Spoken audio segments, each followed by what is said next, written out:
बिस्मिल्लाहिर्रहमानिर्रहीम, अस्सलाम वालेकुम। मैं हूं मोहम्मद उस्मान और आप देख रहे हैं प्रोग्राम हरफराज और या मकबूल जान के साथ। नाज़रीन, अमेरिका के अंदर पाकिस्तान के ख़िलाफ़ कानून साजी पर गौर किया जा रहा है और अमेरिकी सेनेट में एक बिल का मसवदा पेश किया गया है जिसमें पाकिस्तान के ख़िलाफ़ नई पाबंदियाँ आयद करने की सिफारिश की गई है। ये बिल है क्या, पाकिस्तान के ख़िलाफ़ घेरा तंग क्यों किया जा रहा है, आज हम इसका जायज़ा लेंगे। लेकिन साथ ही अगर हम पाकिस्तान की मुल्की सियासी सूरत हाल को देखते हैं तो एक तरफ इल्ज़ाम तराशी का सिलसिला जारी है और पाकिस्तान की सियासत के अंदर वज़रा की पूरी टीम और अपोजिशन के पूरे खिलाड़ी एक दूसरे का दिफा करने पर जो हैं वो तुले हुए हैं। और मौजू बहस क्या है, शहबाज शरीफ साहब मुकदमा हारे या जीते।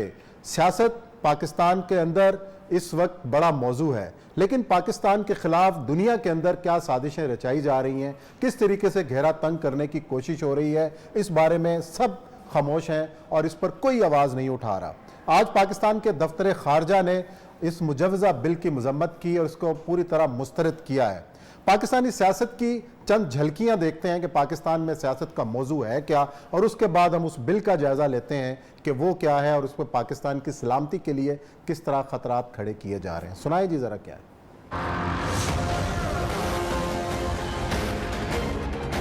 मुकदमा है सलमान शहबाज शरीफ के ऊपर। एसेट फ्रीजिंग ऑर्डर इशू होता है सलमान शहबाज के ऊपर, लेकिन नैरेटिव क्या बनाया गया है कल से कि शहबाज शरीफ सुरखरू हो गए। भाई, शहबाज शरीफ कैसे सुरखरू हो गए? ये नेशनल क्राइम एजेंसी ने सलमान शहबाज शरीफ और उनके लॉयर हैं जुल्फकार अहमद का एक जो अकाउंट, जो क्लाइंट अकाउंट होता है, उसके ऊपर एसेट फ्रीजिंग ऑर्डर लिया था। इस पूरे ऑर्डर के अंदर शहबाज शरीफ का नाम नहीं है। कौम से झूठ बोला, लोगों को जेलों में डाला, जिला वतनियां सख्तियां हमने बड़े तहम्मुल से बर्दाश्त की, मगर शहजाद अकबर आज इमरान खान को मरवा गया है। झूठा इंसाफ का बयानिया था, वो आज अपनी मौत मर के दफन हो चुका है। नैब हो, FIA हो, अरबों खरबों के इल्जाम लगे, ना नवाज शरीफ के खिलाफ ना मेरे खिलाफ एक धेले की करप्शन का सबूत अभी तक नहीं लेके आया। लंदन में हमारे खिलाफ, मेरे खिलाफ, मेरे बच्चों के खिलाफ NCA के पास ये गए। जब ठप्पा कोर्ट का लगा तो इसलिए लगा कि वो NCA यूनिलैटरली गया कोर्ट में कि हम इस तहकीकात को अब ख़त्म करना चाहते हैं। शरीफ फैमिली का एक वतीरा बन गया है, कभी भी उन्होंने एक सच की बात जो है वो नहीं की।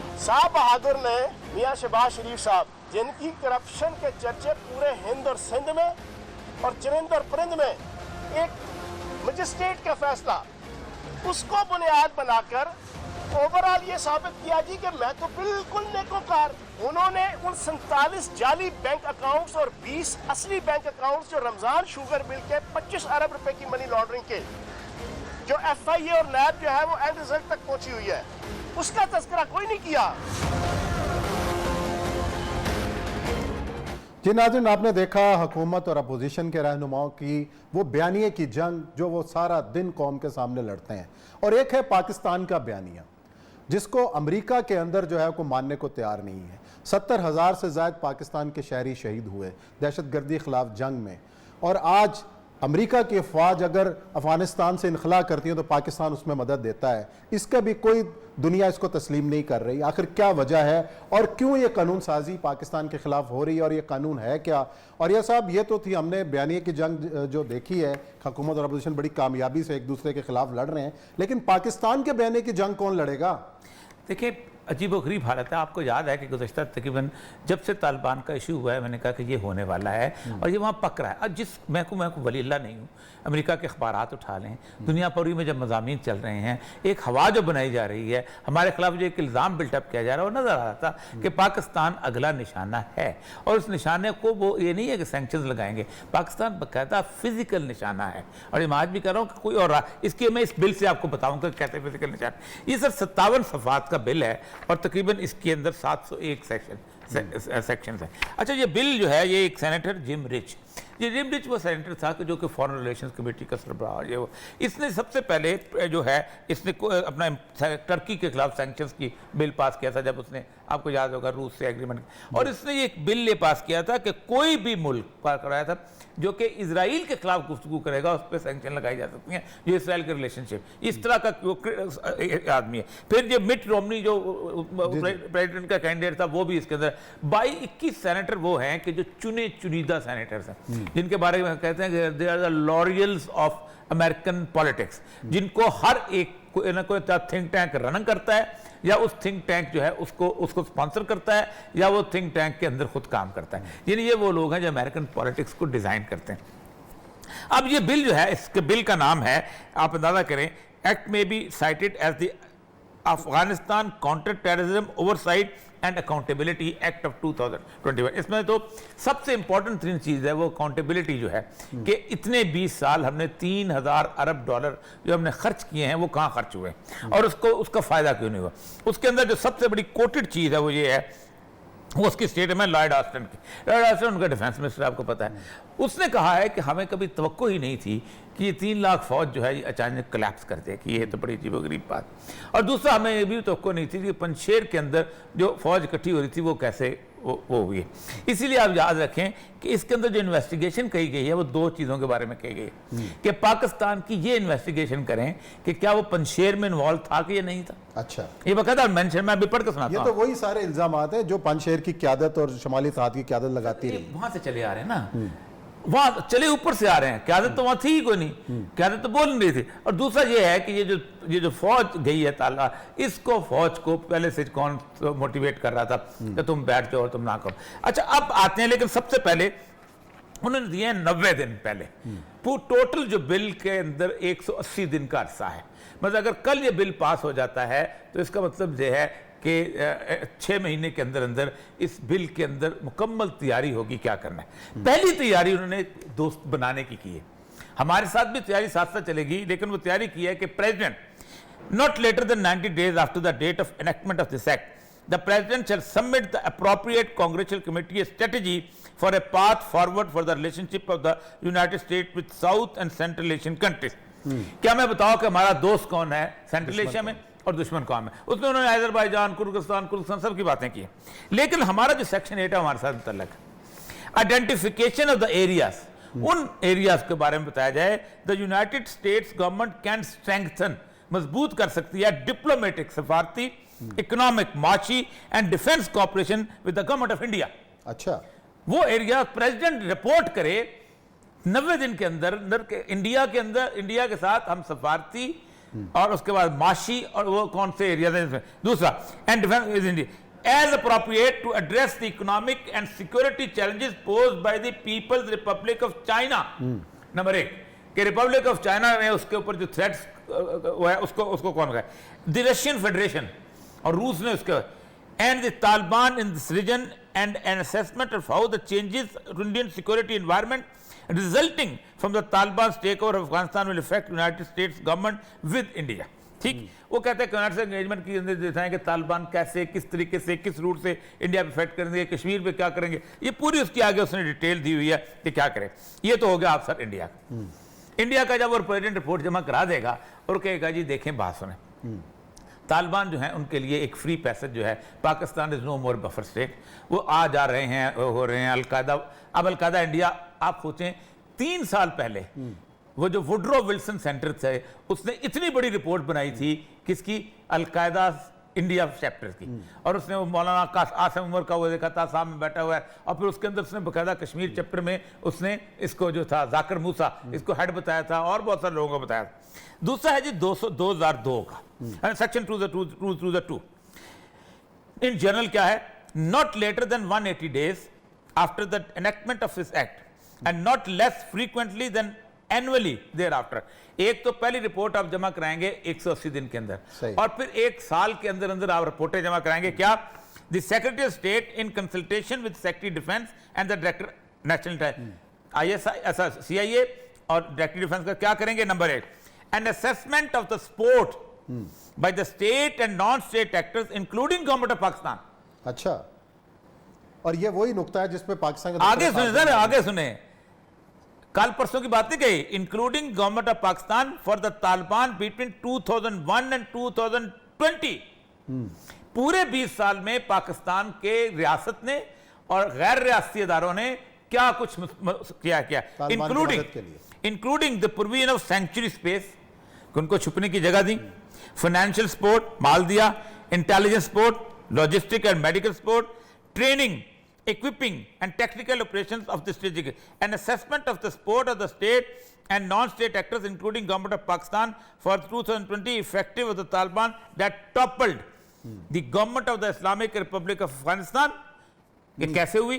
Including the provision of sanctuary space, financial support, intelligence support, logistics support. इसके आगे उन्होंने फिर पंजशेर का जिक्र किया है कि the support of the state के पंजशेर वैली में offensive of the Taliban against the Panjshir valley and Afghan resistance force. और ये सब इसका तो मतलब ये है कि हम अपने बयानिया को, जो पाकिस्तान का बयानिया है, वो हम उनको समझा नहीं सके, उनको बयान नहीं कर सके। मैं भी मुशाहिद हुसैन साहब का, आपने बयानिया पकड़ा हुआ है अमेरिका का, अपना बयानिया तो बता नहीं रहे आप। अच्छा, वो कहता है अमेरिका का पकड़ा हुआ, तो अमेरिका ही हमारा बयानिया नहीं मान रहा। देखिए, वो लॉयड ऑस्टिन कहता है कि हमारी कामयाबी को नहीं देखते, हमने 14 दिन के अंदर 1.5 लाख बंदा निकाला है वहां से, ये कामयाबी है, और वो हमारी वजह से निकाला है।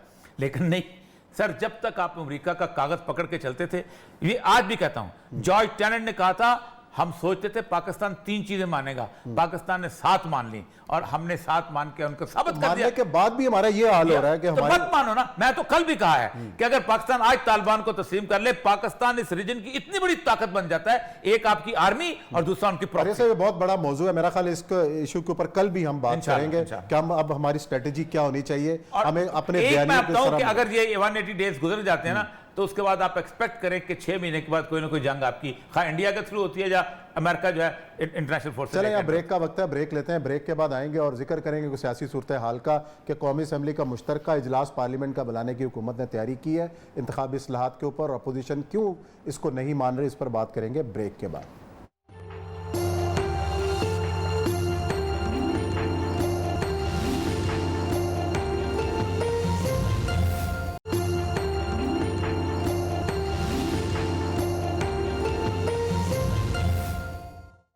ब्रेक के बाद आपको खुशामदीद कहते हैं। आज कौमी असम्बली के अंदर इंतखाबी तरमीम के हवाले से जो मामला है बिल का 2021, उस मामले में हुकूमत का ये कहना है कि वो मुश्तरका इजलास बुलाएगी, लेकिन अपोजिशन जमातें इसकी डटकर मुखालफत कर रही हैं। आखिर ये इंतखाबी तरमीम का जो मामला है वो है क्या, और जो वोटिंग मशीन का मामला, इस हवाले से अपोजिशन के एतराज़ात क्यों हैं, इस पर बात करते हैं। और ये साहब, ये जो मामला है कि अपोजिशन का ये मुतालबा था कि एक मुश्तरका पार्लिमानी कमेटी बनाई जाए इसके ऊपर, लेकिन डायरेक्ट अब हुकूमत ये चाह रही है कि मुश्तरका इजलास बुला के पार्लियामेंट का और इसमें यह कानून पेश किया जाए। तो इसमें क्या मुज़ायका क्या है और कहाँ पे आप देखिए, पार्लियामेंट की कमेटी जो होती है उसको आप इन कैमरा रखते हैं और उसमें आपने जो बातें की ये जो हो गई, लेकिन जब आप पार्लियामेंट में आ जाते हैं तो पार्लियामेंट तो आप इन कैमरा नहीं रख सकते। पार्लियामेंट तो खास तौर पर क्या क्या, इसीलिए आपको याद होगा कि कई दफ़ा ऐसा हुआ है जब इमरान खान ने को बिल लाने की कोशिश की तो उन्होंने कहा जी हम तो पूरी पार्लियामेंट को, खास का बात रिकॉर्ड है, हम पूरी पार्लियामेंट को एक कमेटी समझ। मुझे लगता यह है कि कुछ एश्योरेंसेस हमारी अपोजिशन है वो मांगना चाह रही है वक्त से पहले। ना तो किसी को इस बात पे तहफ़्फ़ुज़ है, कोई, मैं सच्ची बात समझता हूँ कि कोई बायोमेट्रिक्स का सिस्टम जो भी आ रहा है इसमें कोई एतराज़ नहीं, अगर चलाने वाला ठीक हो तो। नेक नीति हो तो लकड़ी के डब्बों में से सच निकल आता है। सही है, लकड़ी के डब्बे थे जब 1970 के इलेक्शन हुए थे और शेख मुजीबर रहमान ने ना एतराज़ किया था, ना भुट्टो ने एतराज़ किया था, ना जमात इस्लामी हारी थी उसने कोई एतराज़ किसी ने 1970, क्योंकि लकड़ी के डब्बे जो थे उस डब्बों के पीछे हाथ कोई नहीं चलता था। और पाकिस्तान के, लेकिन वो उस बारे में हुआ ये, मैं आपको बताऊँ कि जो कि आज भी हमारी ब्यूरोक्रेटिक असेसमेंट, इसका मतलब सादा सा तो ये है कि अगर सच्चाई के बुनियाद पर इलेक्शन होते हैं तो उसके बाद मुल्क को नुकसान हुआ। ये 2 चीज़ें ब्यूरोक्रेटिक असेसमेंट की रिपोर्ट्स मैंने पढ़ी हुई हैं, वो कहते ये हैं कि 1970 के जो इलेक्शन हुए थे और उसमें हुआ ये था, क्योंकि हुआ ये था कि मशरकी पाकिस्तान में तो मौजूद थी, ख़त्म जो जितनी भी अशराफियाँ थी ख़त्म करती थी, उन्होंने लैंड रिफॉर्म्स इम्प्लीमेंट की थी और मुकम्मल तौर पे उन्होंने ख़त्म कर दिया था। पाकिस्तान में लैंड रिफॉर्म्स के मुकाबले में नवाबजादा नसरुल्लाह बाबा जमहूरियत, उन्होंने एक ऑर्गेनाइजेशन बनाई थी तमाम सियासी पार्टियों को मिला के, उसका नाम था अंजमन तहफ़्फ़ुज़ हुकूक़ ज़िम्मेदारान तहत शरिया। अच्छा, ठीक है, इन्होंने लैंड होल्डिंग के ऊपर पता शोर मचाया था कि हम नहीं देंगे। तो हुआ यह था कि भुट्टो की क़यादत इतनी कमाल की थी कि पूरे पंजाब में दो जिम्मेदार ग्रोह जीते थे, एक मुमताज दौलताना और दूसरा चौधरी ज़ौर-ए-लाई। सरदार शौकत आज़ जैसे बुर्ज उलट गए थे। और मुमताज दौलताना के वो कहते कि दौलताना इज़ माई फ्रेंड, तो मैं उसके हल्के में नहीं जाऊंगा। तो लुड्डन नहीं गया था तो उन्होंने कहा कि जो बंदा इस तरह को उलट सकता है तो इसका मतलब ये है कि इस पाकिस्तान के अंदर एक ऐसी तब्दीली आएगी जो बहा के ले जाएगी। शेख मुजीबुर रहमान ने जिस तरह का सूरत पैदा की थी, बाशानी को साथ मिलाया, फिर उसमें सिर्फ एक नूरुल अमीन बेचारा अकेला वहाँ से अपनी सीट जो लगा, एक और होते थे वहाँ पर क्या नाम था उनका, हिंदू थे वो जहाँ पर वो पाकिस्तान में बहुत हुए, वो एक जीते थे वहाँ से। तो ये दो सीटें ले। उससे पहले सोहरावर्दी एक बड़ी अच्छी बात कर चुका था, कहता देखो तुम्हारा पाकिस्तान का पूरा एक इलाका अलग है, हमारा तो दोनों के बराबर कर। अयाया खान ने आके दो काम ऐसे किए थे, एक तो पूरी पाकिस्तान को खोल के 4 सूबे बना दिए थे। सूबे भी अपनी मर्जी के बनाए, जो उसके दिमाग में आया। जैकबाद होता था बलूचिस्तान के साथ, उसको इधर कर दिया, डेरा गाजी, तो जो भी उसको आया बन गए। तो उसमें यह हुआ कि जिस वक्त फैसला करने में आया तो उनकी आंखें फटी की फटी रह गई। अब उन्होंने थ्योरियाँ निकालनी शुरू की कि मुजीबुर रहमान जो है वहाँ असेंबली का इजलास बुलाएगा, फिर स्टेट बैंक वहाँ लेके जाएगा, फिर स्टेट बैंक के साथ सारी दौलत पाकिस्तान की चली जाएगी, फिर यहाँ लोग भूखे मर जाएंगे। यानी एक डिस्ट्रेस का आलम जो था, जिसके ऊपर शेख मुजीबुर रहमान ने बाकायदा हमूदुर रहमान कमीशन में रिपोर्ट दी थी कि मुझे बुलाओ, मैं रेडियो पाकिस्तान पर आकर तकरीर करता हूँ कि मैं लेजिटिमेट वो हूँ, अपना वज़ीर आज़म उस मुल्क का, और मैं वज़ीर आज़म ऐलान करता है कि इंडिया अपने फोर्सेस निकाल दे, उसकी इंडिया की क्रेडिबिलिटी ख़त्म हो जाएगी। लेकिन आपको याद होगा कि उसने कहा था कि शाह ईरान को बुलाओ। शाह ईरान आया था और वो आके लड़काना में बैठा रहा था, शिकार खेलने भुट्टो को ले गया था और इसको लंदन भेज दिया था, बजाय इसके कि वहाँ भेजते, उसको बात करते, लड़काना ले जाते। और लंदन में जाकर उसने कहा था कि पाकिस्तान का हमारे साथ कोई ताल्लुक नहीं। तो इस तरह की कॉन्स्पिरेसी शुरू होती हैं। जब उस दिन से ये फैसला किया था, मैं आपको बड़ी बड़ी रिपोर्टें जो मैंने पढ़ी हैं, अंदर जो खुफिया रिपोर्ट्स हैं, फैसला किया था कि अब यहाँ पर ना नहीं मुनसिफाना इंतखाब नहीं होने, अब तरह ना घोड़े की लगामें पास रखो, खींच के रखो।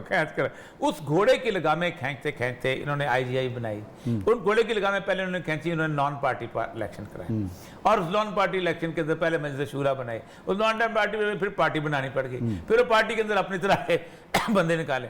फिर उसके बाद नॉन पार्टी के बाद इन्होंने ये किया कि ये वाला जो था अपना एक्सपेरिमेंट किया कि बेनज़ीर को इतना जिताओ कि उसको ज़रूरत पड़े, और फिर ग़ुलाम इसहाक़ खान से उससे बकायदा मजबूर करो कि साहबजादा याकूब अली खान को भी रखना है, क्योंकि हमारा तो फॉरेन पॉलिसी तो वो वाली है, फिर आपने उसको भी रखना है, वी जाफरी को भी रखना है, क्योंकि हमारा IMF का नेगोशिएशन दूसरी वाली है। तो वो बेनज़ीर जो है, ये रुकी हुई बेनज़ीर जो है वो वहाँ पर आ गई। उसके बाद जो हुआ कि आगे फिर आपने देखा कि क्या चलता फिर तो देखो ना, नवाज शरीफ जो कि काउंसिलर का इलेक्शन ना जीतता हो, वज़ीर आज़म बन जाए। इसी तरह कहीं से बैठा हुआ कोई बात, जुनेजो कहता था कि मैं खाद की एक दुकान थी, उस पर शाम को बैठ के गप लगाया करता था। तो अचानक मुझे फोन आया कि आपको प्रेसिडेंट डॉन से फोन आया। मैं कहा, उसने सिंधी में कहा कि मुझे क्यों आया? तो उन्होंने कहा आप आए, आप शेरवानी शुरू नहीं है, साहब ने नाम तजवीज़। अच्छा नहीं, शेरवानी शुरू नहीं है। तो आप सोचें कि जितोई साहब जो थे जब वो बन रहे थे, दूसरी जब तय कर गए थे जितोई साहब जो थे कि उन्होंने बनना है, जितोई सब खुद कहते थे कि मैं वहाँ से ट्रेन में बैठा और मैंने कहा मैं इस्लामाबाद जाऊँ। जब मुल्तान पे मैं पहुंचा मुस्लिम लीग के उसके इजलास में, तो किसी को नहीं पता, मेरे साथ वादा हो चुका था मैं वज़ीर आज़म आऊँगा। तो वज़ीर आज़म नवाज शरीफ के नारे लग रहे थे। कहता मैंने वहाँ मुल्तान के एयर स्टेशन से उतर के वापस की टिकट खरीदी और मैं वापस आके अपने सिंध आ गया। मैंने कहा मुझे पता है साजिश क्या हो चुकी है, क्योंकि नवाज शरीफ को लाना है। ये हैं वो चीज़ें। इसमें आप उस्मान साहब इलेक्ट्रॉनिक क्या, आप CCTV कैमराज लगा के आप करें तब भी कुछ नहीं कर सकते। इनका एतमाद बहाल नहीं हो सकता एक दूसरे के ऊपर। इसलिए नवाज शरीफ क्यों बोलता है कि पीछे हाथ चलता है, क्योंकि उससे ज्यादा हाथ किसने चलाया है? जिसने वो बर्फी बेची हो उसी को पता था कि दूसरा कौन खा रहा है। जितोई सब खुद कहते थे कि मैं वहां से ट्रेन में बैठा और मैंने कहा मैं इस्लामाबाद जाऊँ। जब मुल्तान पे मैं पहुंचा मुस्लिम लीग के उसके इजलास में, तो किसी को नहीं पता, मेरे साथ वादा हो चुका था मैं वज़ीर आज़म आऊँगा। तो वज़ीर आज़म नवाज शरीफ के नारे लग रहे थे। कहता मैंने वहाँ मुल्तान के एयर स्टेशन से उतर के वापस की टिकट खरीदी और मैं वापस आके अपने सिंध आ गया। मैंने कहा मुझे पता है साजिश क्या हो चुकी है, क्योंकि नवाज शरीफ को लाना है। ये हैं वो चीज़ें। इसमें आप उस्मान साहब इलेक्ट्रॉनिक क्या, आप CCTV कैमराज लगा के आप करें तब भी कुछ नहीं कर सकते। इनका एतमाद बहाल नहीं हो सकता एक दूसरे के ऊपर। इसलिए नवाज शरीफ क्यों बोलता है कि पीछे हाथ चलता है, क्योंकि उससे ज्यादा हाथ किसने चलाया है? जिसने वो बर्फी बेची हो उसी को पता चले कि दूसरा कौन खा रहा है। चले जी, ब्रेक का वक्त है, ब्रेक के बाद आएंगे और एक और अहम जो जिक्र है वो है भारत का, जहां पे एक मुमताज़ आलिम दीन मौलाना कलीम सदीकी को गिरफ्तार किया गया। उन पर इल्ज़ामात क्या हैं और क्या शोर उठ रहा है, इसका जिक्र करेंगे ब्रेक के बाद।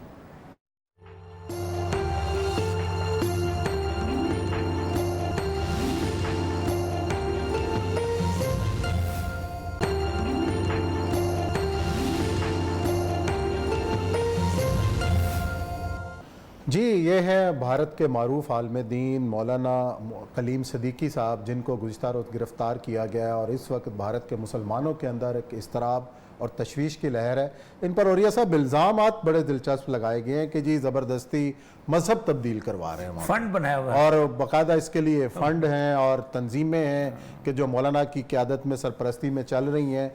और क्या भारत के अंदर ऐसा मुमकिन है क्या पैसे दे के किसी को जो है वो? देखिए, पहली बात तो ये है कि सबसे ज़्यादा एक बात तय है कि इंडिया में सबसे ज़्यादा कन्वर्शन तो 10-100 कुछ से ऑनवर्ड मुसलमान नहीं हुए हैं लोग। कोई आज तक बुद्ध, लेकिन कोई ज़ोर ज़बरदस्ती बिल्कुल नहीं। ये इल्ज़ाम हम पे कभी भी नहीं लगा। यानी औरंगज़ेब आलमगीर सबसे ज़्यादा सख्त आदमी था, उसके अपने जर्नैल में से 60 हिंदू जर्नैल थे और उसके बारे में ये थी कि इसने कभी ज़बरदस्ती किया हो। मुसलमानों ने, सूफिया ने ये काम किया था, लेकिन पाकिस्तान पूरे इंडो पाक में वापस मजहब तब्दील करने की तहरीक सबसे पहले हिंदुओं ने चलाई है। उस तहरीक को कहते हैं शुद्धि कहते हैं शुद्ध करना, ठीक करना। शुद्धि की थी कि चीज़ें वापस लेके आओ उसको। उसी में ये सावरकर और गोलवारकर ये लोग जो थे और राजा राम मोहन राय वगैरह थे। दूसरी तहरीक उसके साथ थी जिसको संगठन की तहरीक कहते थे। संगठन कहते कि हम अगर ये नहीं करते तो हम ज़बरदस्ती कर लेंगे। इन्होंने कलकत्ता में इस इलाके के अंदर ये काम शुरू किया। अच्छा, हुआ ये था, ये इन्होंने उसका एक रूप लिया कि हम उन लोगों को कर रहे हैं जो ईसाई हुए, क्योंकि जब सबसे पहले कलकत्ता फतह हुआ है तो अंग्रेज़ ने एक ऐसे पादरी को लेके आया था जो एग्रीकल्चर इंजीनियर था। उसने बाइबल का ट्रांसलेशन किया और साथ ही उसने एक बहुत बड़ा जो था एग्रीकल्चर रिफॉर्म्स का पैकेज दिया, जिसमें दलित जो थे जब वो क्रिश्चियन हो जाते थे तो ऊपर बादशाह जो था वो सारा उनको सपोर्ट करता था। तो 75 गांव ऐसे बना देते जो कॉर्पोरेट फार्मिंग करते थे। उससे एकदम वो बन गया। तो जो बड़ा ब्राह्मण था वो तो खत्म हो गया, क्योंकि ब्राह्मण का तो आखिरी स्टेटस ये था। और यहाँ जब वो ईसाई हो गए तो ईसाई तो फिर बादशाह के साथ लग गए। तो उनके लिए, और ईसाई वो को औरंगजेब अल्तमश तो नहीं था कि जो कुछ न कहे यहाँ का बात। तो वो बड़ी सख्त तहरीक थी। इस तहरीक के एंड में हुआ ये कि वहाँ से फिर राष्ट्रीय सेविंग सीख निकली। अभी ये मौलाना कलीम सदीकी डॉक्टर जाकिर नाइक के बाद दूसरे नंबर पे वो आलिम दीन मशहूर हैं जिनके हाथ पे लोग मुसलमान होते हैं। क्या तादाद है जिसमें? 4 लाख के करीब, 4 लाख के करीब इनके हाथ पे मुसलमान हुए हैं। हाँ। और ये मेरी इनकी मुलाकात हुई थी अपना वहाँ हरम में, जामिअतुर रशीद के थे मुफ्ती अब्दुल रहीम साहब, उनके साथ ये मुलाकात थी। बड़े उनके चेहरे का एक नूर ही अलग है, बड़े धीमे मिजाज के आदमी और इस तरह के। और फिर सबसे बड़ी बात यह है कि अक्सर औकात पाकिस्तान इंडिया के रिलेशनशिप के बारे में बहुत अच्छी तरह की गुफ्तगू करने वाले वो उन मौलवी जो किसी सियासत में इन चीज़ों में नहीं रहते, कहते हैं तबलीग के आदमी है बनाता।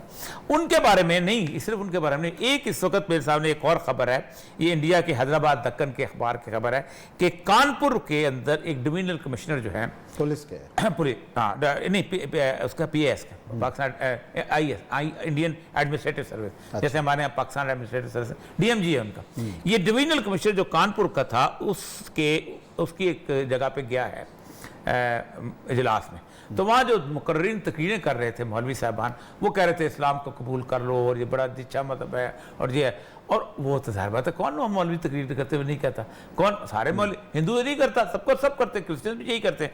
उसकी वो वीडियो को लेके उन्होंने इसके ऊपर बाकायदा काम शुरू किया है और वो उसको SP को शाह को रिपोर्ट लगाया कि ये करे। फिर उसके बाद एक और उसको DC को कहा है और उसको अब गिरफ्तार करने के चक्कर। इस वक्त इंडियन पॉलिटिक्स में जो कांग्रेस से इल्ज़ाम लगा रही है कि ये वक्त के साथ साथ ये चीज़ डिफ्यूज़ हो गई थी, हिंदू मुस्लिम टेंशन जो थी, क्योंकि मोदी की परफॉर्मेंस बहुत बुरी थी और वो चाहता था कि किसी न किसी तौर पर एक दफ़ा फिर जब इस तरह के लोगों को मैं गिरफ्तार करूंगा तो मुसलमानों में बेचैनी बढ़ेगी।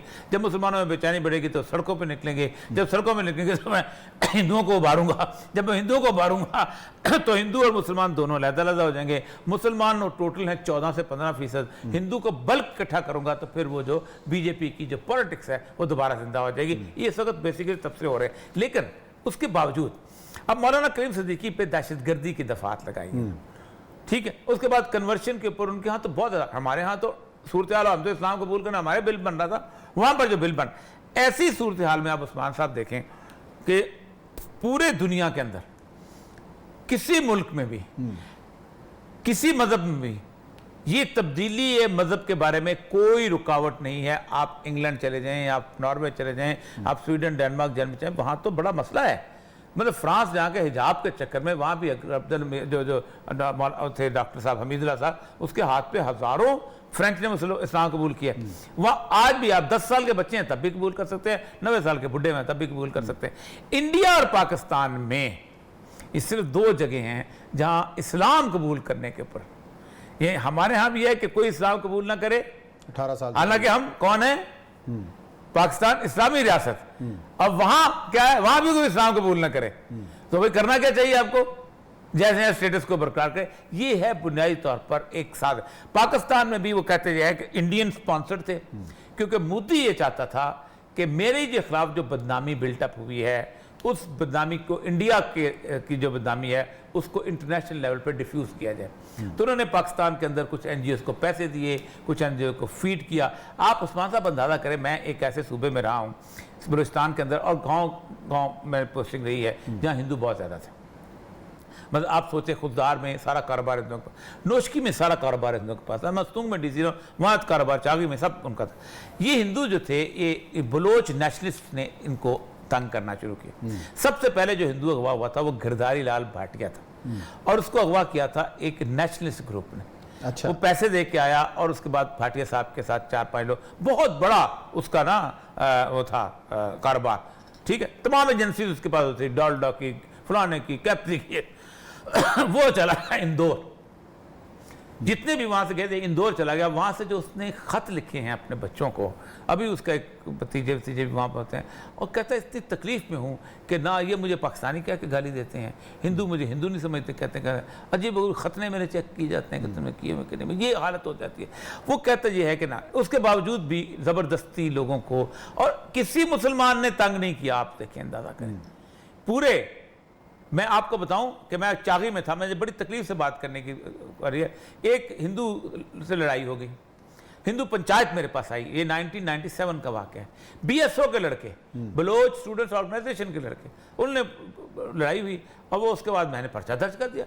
वो बड़ा हैरान हो गए, क्योंकि मैंने कहा मैं DC रहूँ या रहूँ, पर्चा दर्ज होगा, ये तो बात नहीं। शाम को हिंदू पंचायत आई, उन्होंने कहा जी हमारे लोगों ने हमारे बच्चों के साथ अजीब गरीब किस्म की तस्वीरें बना के ब्लैकमेलिंग करने की सूरत। आज की दौर नहीं, आज की वीडियो की बात नहीं, उस जमाने की बात करो। और वो बेचारे रोते हुए वापस चले गए। कोई मौलवी नहीं था उनमें से, मैं नाम जानता हूं, मैं नाम बोल सकता हूं।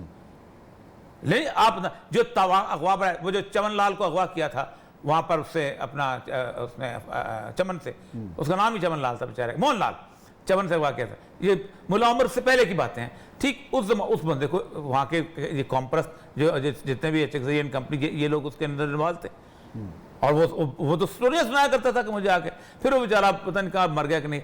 मैं एक एक बंदे को ज़ाती तौर पर, खुददार से अगवा होने वाले को जानता हूँ। लसबेला के हिंदू को जो शराब बेचता करता था, उसको कौन अगवा करके कराची लेके गया था, और कौन से लोग थे और कैसे थे। यानी इस्लाम को, मौलवी को बदनाम करना।